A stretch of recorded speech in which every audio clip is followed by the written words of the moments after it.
Hello दोस्तों, आज मैं लेके आया हूँ गुणनखंड। गुणनखंड को इंग्लिश में फैक्टर कहते हैं। तो आज हम पढ़ेंगे गुणनखंड के बारे में। की डेफिनेशन क्या बनती है? जो संख्या किसी संख्या को पूरी तरह विभाजित कर ले या पूर्णतः विभाजित करती हो, वे संख्या उस संख्या गुणनखंड होगी।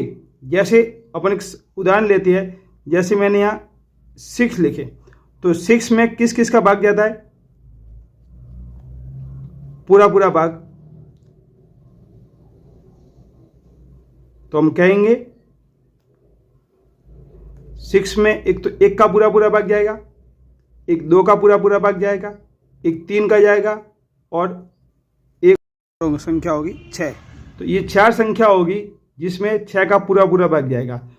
मतलब 6 जो है वो 1 से पूरी तरह विभाजित है, 2 से भी पूरी तरह विभाजित है और 3 से भी पूरी तरह विभाजित है और 6 से भी ये पूरी तरह विभाजित है। तो ये गुणनखंड बनेंगे। मतलब 6 के गुणनखंड अब क्या होंगे? तो आप समझ सकते हैं कि 6 के गुणनखंड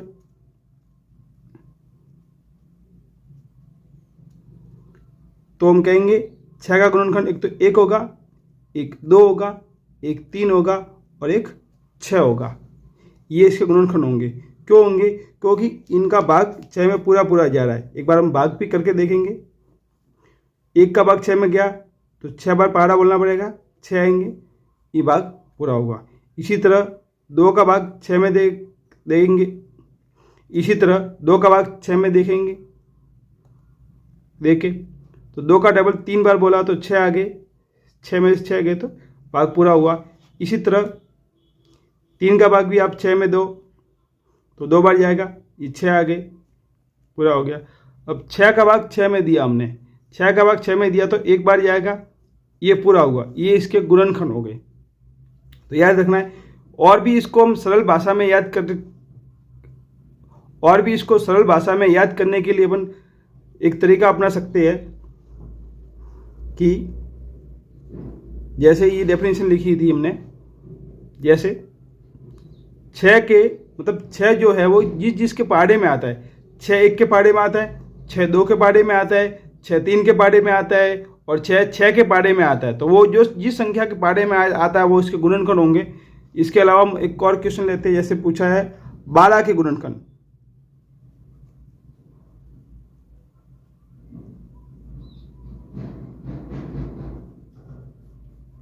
12 का गुणनखंड। तो अगर ये पहाड़े वाला सिस्टम हमें याद रहेगा तो हम कहेंगे 12 1 के टेबल में आते हैं, 12 2 के टेबल में आते हैं, 12 3 के टेबल में आते हैं, 12 4 के टेबल में आते हैं, 12 6 के टेबल में आते हैं और 12 12 के टेबल में आते हैं। तो ये इसके सभी गुणनखंड हो गए।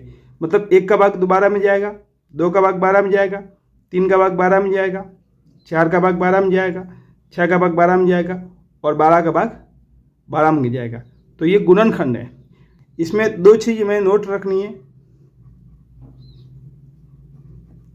जो 1 है वो प्रत्येक संख्या का गुणनखंड होगा। 1 प्रत्येक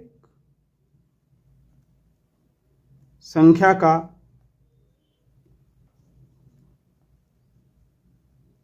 गुणनखंड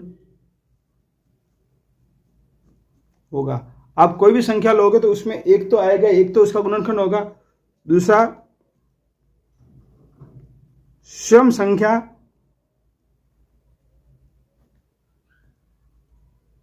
स्वयं का गुणनखंड होगी, स्वयं का गुणनखंड होगी। जैसे आप देख रहे होंगे, जैसे 12 के हमने गुणनखंड लिखे है तो 1 आ रहा है, तो एक तो इसमें भी आ रहा था, एक 6 वाले में भी आ रहा था और एक दूसरा था कि 12 के टेबल में 12 आएंगे। तो हमने 2 चीज़ नोट की है कि जब भी गुणनखंड निकालेंगे तो एक तो उसमें आएगा, तो इसने नोट कर दिया कि एक प्रत्येक संख्या गुणनखंड होगा। दूसरी बात हमने ये नोट की है कि 12 जो है तो जो स्वयं संख्या होगी वो भी स्वयं का एक गुणनखंड होती है। तो ये गुणक और गुणज और गुणनखंड में अंतर है। गुणनखंड अलग होती है और गुणज भी अलग होते हैं, इसलिए इनको आसानी से समझा जाएगा। तो एक क्वेश्चन और है, तो एक सवाल और है कि 25 के गुणनखंड ज्ञात करने हैं।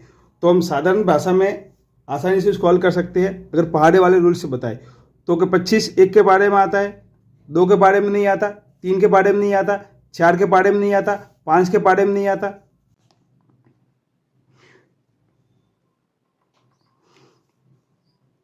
तो एक सवाल है कि 25 के गुणनखंड ज्ञात करेंगे तो कहेंगे कि 25 1 के टेबल में आता है, 2 के टेबल में नहीं आता, 3 के टेबल में नहीं आता, 4 के टेबल में नहीं आता, 5 के टेबल में आता है 25, फिर 25 6 7 8 9 10 11 12 13 14 15 16 17 18 19 20 21 22 23 24 तक के पहाड़े में नहीं आता। फिर 25 सीधा आता है 25 के पहाड़े में। ये हो गया, ये इसके गुणनखंड हो गए। कभी कभी पूछ सकता है कि 25 का सबसे छोटा गुणनखंड कितना होगा, तो हम कहेंगे 1 सबसे छोटा गुणनखंड। 25 का सबसे छोटा गुणनखंड, सबसे छोटा गुणनखंड किसका है? ये 25 का 1 है। फिर और सबसे बड़ा पूछेगा तो 25,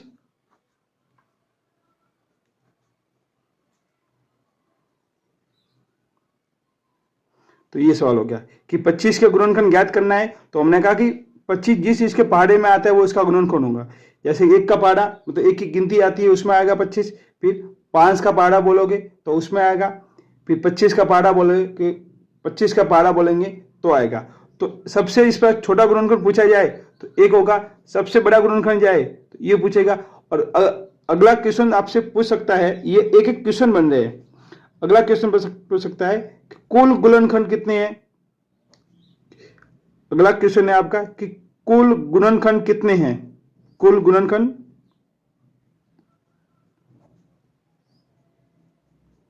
कितने होंगे। तो बता सकते हैं 1 2 और 3। तो कुल गुणनखंड भी इनके कितने होंगे? 3। तो एक ही क्वेश्चन में हमने 3-4 क्वेश्चन करने की कोशिश की है। जैसे सबसे पहले बता कि 25 के गुणनखंड तो 1 5 और 25 थे। फिर 25 का सबसे बड़ा गुणनखंड 25 ही होगा, 25 का सबसे छोटा गुणनखंड 1 होगा। फिर 25 के कितने गुणनखंड होंगे, तो हम कहेंगे 25 के कुल 3 गुणनखंड होंगे। तो नेक्स्ट क्वेश्चन और लेके आए हैं सारों गुणनखंड से संबंधित। सारों गुणनखंड का मतलब होता है कि ऐसे गुणनखंड निकालना जो 12 के पहाड़े में भी आएंगे और 16 के पहाड़े में आएंगे, मतलब जिसमें 12 का भी पूरा भाग जाएगा और 16 का भी भाग पूरा जाएगा, तो वो गुणनखंड निकालने हैं। तो पहले हम गुणनखंड निकालने हैं कि 12 के गुणनखंड क्या क्या होते हैं। तो हमें पता है कि 12 का गुणनखंड 1 होगा, फिर 2 होगा, फिर 3 होगा, फिर 4 होगा, फिर 6 होगा और फिर 12 होगा। तो ये 12 का गुणनखंड हो गए। देख लो एक बार कि 1 का भाग 12 में जाता है, 2 का भाग 12 में जाता है, 3 का भाग 12 में जाता है, 4 का भाग 12 में जाता है, 6 का भाग 12 में जाता है और 12 का भाग 12 में जाता है। तो ये 12 का गुणनखंड हो गए। अब इसमें क्वेश्चन हो सकता है कि 12 का सबसे छोटा गुणनखंड 1, 12 का सबसे बड़ा गुणनखंड 12, 12 के कुल कितने गुणनखंड है, तो 1 2 3 4 5 और 6। फिर आपको पूछ सकता है कि 12 के गुणनखंडों का योग कितना होगा, तो हमें इनका योग भी बताना आना चाहिए। फिर और पूछ सकता है कि सबसे बड़े गुणनखंड और सबसे छोटे गुणनखंड में अंतर कितने का है, तो 12 में से हम 1 को घटाएंगे तो 11 आएगा। फिर हमने 16 के गुणनखंड लिखेंगे। 16 का गुणनखंड क्या होगा, 1 2 4 8 और 16। 1 के टेबल में 16 आते हैं, 2 के पहाड़े में 16 आते हैं, 4 के पहाड़े में 16 आते हैं, फिर 8 के पहाड़े में 16 आते हैं और 16 के पहाड़े में 16 आते हैं। तो सारों गुणनखंड का मतलब ये होता है कि वो गुणनखंड निकालना है। गुणनखंड तो ज्ञात करना है, इसमें भी गुणनखंड ज्ञात करना है, इसमें भी गुणनखंड ज्ञात करना है, लेकिन ये सारों गुणनखंड का मतलब ये होगा कि जो गुणनखंड 12 में भी होगा और जो गुणनखंड 16 में भी होगा, इन दोनों में गुणनखंड जो कॉमन होगा वो दोनों गुणनखंड हम यहाँ लिखेंगे तो अपने आंसर बनेगा। तो हम कहेंगे कि 1 तो दोनों में आ रहा है, 2 दोनों में आ रहे हैं, फिर इसमें 3 आ रहे हैं लेकिन इसमें 3 नहीं है, तो फिर इसमें भी 4 है और इसमें भी 4 है, तो ये हमने यहाँ से 4 लिखे। फिर हमने देखा कि इसमें 6 आ रहे हैं तो इसमें 8 आ रहे हैं, इसमें 12 आ रहे हैं, तो इसमें 16 आ रहे हैं। तो अब हम कह सकते हैं कि 12 व 16 के जो सारे गुणनखंड होंगे, अर्थात 12 व 16 के वो गुणनखंड जो दोनों में हैं, तो वो 1 होगा, 2 होगा और 4 होगा। ये गुणनखंड वो होंगे जिसका भाग इन दोनों संख्या में पूरा पूरा जाएगा।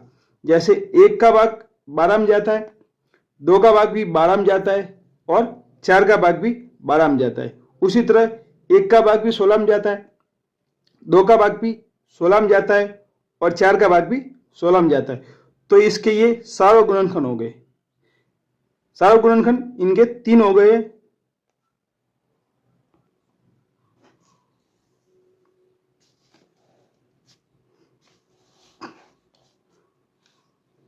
तो हम एक और क्वेश्चन लेके आए हैं जो गुणनखंड से संबंधित है। 14 के सभी गुणनखंडों का योग निकालना है। तो 14 का गुणनखंड निकालना है, फिर उनका योग बताना है। तो सबसे पहले हम क्या करेंगे, 14 के गुणनखंड क्या क्या होते हैं। तो हम लिखेंगे 14 के गुणनखंड 1 होता है, फिर कहेंगे 2 होता है, फिर 7 होता है और ये 14 होता है। तो ये हमारे 14 के कुल गुणनखंड हो गए। तो 14 के गुणनखंड क्या क्या थे, 1 है, 2 है, 7 है और 14 है। 14 गुणनखंड हो गए। अब इसी गुणन सवाल के अंदर मैंने आपके लिए और सवाल लाया है। जैसे पहला क्वेश्चन बन रहा है गुणनखंडों का योग, 14 के सभी गुणनखंडों का योग क्या, तो इन गुणनखंडों को जोड़ना पड़ेगा। 1 + 2 + 7 + 14, तो इनका योग करना पड़ेगा। 14 के सभी गुणनखंडों का योग पूछा था, तो हम यहाँ योग कर रहे हैं। ठीक है, 14 और 7 21, 21 और 2 23, 23 और 1 24। तो 14 के सभी गुणनखंडों का योग कितना हुआ, 24 हुआ। तो एक ये क्वेश्चन आपके लिए आता है ज़्यादातर एग्जाम में। फिर दूसरा क्वेश्चन आपके लिए बनाए कि गुणनखंडों की कुल संख्या कितनी है, उनकी संख्या पूछी है कि गुणनखंड कुल कितने गुणनखंड है उनके। तो हम गिन के बताएंगे, 1, ये 2, ये 3 और ये 4। तो कुल गुणनखंड कितने हो रहे हैं उनके, 1, 2, 3 और 4। तो कुल गुणनखंडों की जो इनकी संख्या है वो हो रही है आपके 4। कितनी हो रही है, कुल गुणनखंडों की संख्या 4 है। फिर इसी तरह एक और क्वेश्चन हमारे पास है कि कुल सम गुणनखंडों की संख्या क्या होगी। मतलब अब गुणनखंडों की संख्या नहीं पूछी, उसने केवल सम गुणनखंडों की पूछी है। सम संख्या हमने पहले पढ़ी थी जिसमें 2 का पूरा पूरा भाग जाता है, 2, 4, 6, 8, ऐसी खूब सारी संख्या है जिसमें 2 का पूरा पूरा भाग जाएगा। तो अब इसमें से हमें वो संख्या लेनी है जिसमें 2 का पूरा पूरा भाग जा रहा है, सम से गुणनखंड लेना है। जैसे एक तो 2 है, फिर 14 है, तो कुल सम गुणनखंडों की संख्या 2 कौन कौन से है पूछ सकता है, तो 2 और 14। फिर इसके बाद एक और क्वेश्चन लिया है कि कुल विषम गुणनखंडों की संख्या क्या होगी। देखो इसमें और क्वेश्चन बना, हमने अभी आगे लिखा था कि सम का पूछा था, अब इसमें लिखा है आगे विषम का। तो जो सम नहीं था वो विषम होगा। तो सम कौन कौन सा नहीं था, तो 1 नहीं था सम और 7 सम नहीं था, तो ये 1 और ये 2। तो विषम भी कितने हो गए, 2। कौन कौन सी विषम गुणनखंड है, 1 और ये 7। तो ये हमने गुणनखंड का एक सवाल किया था, आपस एक बार देख लो सवाल। 14 के सभी गुणनखंडों का योग क्या होगा। तो सबसे पहले हमने 14 के गुणनखंड निकाले, 1, 2, 7 और 14 निकाले। फिर पूछा कि गुणनखंडों का योग क्या होगा, तो 1 + 2 + 7 + 14 14। तो 1 + 2 + 7 + 14 = 24 आ गया। फिर गुणनखंडों की कुल संख्या कितनी होगी, नंबर्स ऑफ फैक्टर्स, तो कितने इनके 4 है। फिर कुल सम गुणनखंडों की संख्या, तो इवन नंबर ऑफ फैक्टर्स, हाँ सम संख्या के कितने गुणनखंड होंगे, तो हमने कहा 2। फिर ऑड नंबर के फैक्टर कितने कितने हैं, तो ऑड नंबर के फैक्टर हो गए आपके 2। तो इस प्रकार का हमने आज जो पढ़ा है वो गुणनखंड के बारे में पढ़ा था। तो एक बार अपन वापस देख लेते हैं आराम से। एक क्वेश्चन ये भी पढ़ा था सारो गुणनखंड वाला कि 12 व 16 के सारो गुणनखंड क्या होंगे। वो मैंने पहले 12 के गुणनखंड लिखे, 1, 2, 3, 4, 6 और 12 लिखा था फिर 16 के गुणनखंड तो 1, 2, 4, 8 और 16 लिखा। फिर इन दोनों में जो गुणनखंड कॉमन थे, कॉमन का मतलब सारे जो दोनों में थे वो हमने यहाँ निकाला। तो 1 था, 2 था और 4 था। ये दोनों गुणनखंड इन दोनों के गुणनखंड के अंदर आ रहे थे। जैसे देखो 1 हो गया, 2 हो गया और 4 हो गए, 1 हो गया, 2 हो गया, 4 हो गए, ये इनके सारे गुणनखंड थे। तो दोनों हमने यहाँ सारे गुणनखंड आगे लिख लिए।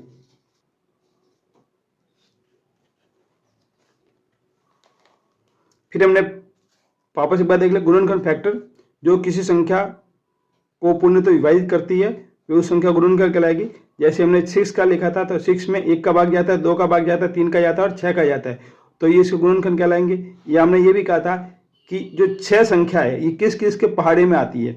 1 के पहाड़े में भी आती है, 2 के पहाड़े में भी आती है, 3 के पहाड़े में भी आती है, 6 के पहाड़े में भी आती है। तो इसके गुणनखंड बने 1, 2, 3 और 6। यहाँ पर हमने भाग करके देखा था कि ये किस प्रकार पूरी तरह भाग जाता है, तो इसके गुणनखंड बनेंगे। फिर हमने क्वेश्चन किया था 12 के गुणनखंड वाला, तो 12 के गुणनखंड निकालने के लिए हमने सवाल लिखा था 1, 2, 3, 4, 6 और 12, ये 12 के गुणनखंड थे। 12 के गुणनखंड का मतलब इसमें 12 का पूरा पूरा इनका भाग 12 में पूरा पूरा जाएगा। 1 का जाएगा, 2 का जाएगा, 3 का जाएगा, 4 का जाएगा, 6 का जाएगा और ये 12 का जाएगा। तो ये 12 के गुणनखंड थे। फिर हमने नोट लिखा था कि प्रत्येक संख्या का एक गुणनखंड होगा 1। 1 जो है वो प्रत्येक संख्या का गुणनखंड निकालोगे तो उसमें 1 तो आएगा ही। फिर स्वयं संख्या स्वयं का गुणनखंड होगी, ठीक है। फिर आपस में 25 के गुणनखंड निकाले थे, तो 25 का गुणनखंड का हमने कहा था कि 25 के गुणनखंड 25 किस किस के पहाड़े में आता है, तो 25 1 के पहाड़े में आता है, 25 5 के पहाड़े में आता है, 25 25 के पहाड़े में आता है। फिर इसमें हमें क्वेश्चन और बनाए थे कि सबसे बड़ा गुणनखंड क्या होगा, तो 25 का सबसे बड़ा गुणनखंड 25 ही होगा। फिर 25 का सबसे छोटा गुणनखंड, तो 25 का सबसे छोटा गुणनखंड 1 होगा। फिर हमने एक लास्ट क्वेश्चन और बनाया था कि कुल गुणनखंड कितने होंगे। 25 के जो गुणनखंड बने थे कुल गुणनखंड कितने होंगे, तो 1, 2 और 3, ये तो तीनों हो गए, तो कुल गुणनखंड कितने 3 हो गए। तो अच्छा लगा हो तो लाइक कीजिए, शेयर कीजिए और सब्सक्राइब कीजिए।